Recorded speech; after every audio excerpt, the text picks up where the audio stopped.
Homelessness is not a life sentence.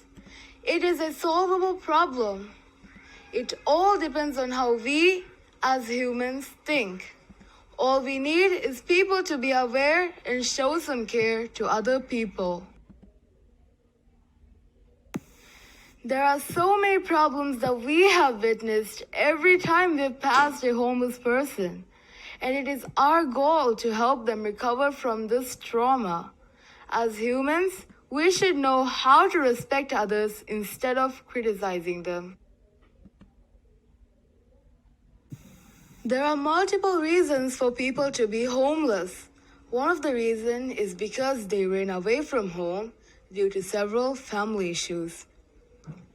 Most of us think that homeless is due to lack of affordable housing and by the use of drugs.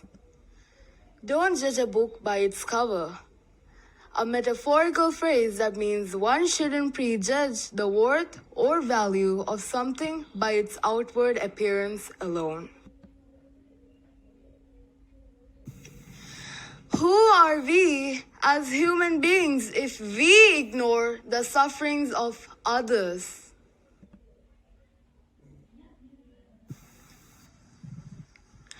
Come and join our show and learn more about homeless people. We have lots of fun activities like quizzes from Kahoot, lots of interesting stories, icebreakers, and more. Click the link below to learn more about this fun show.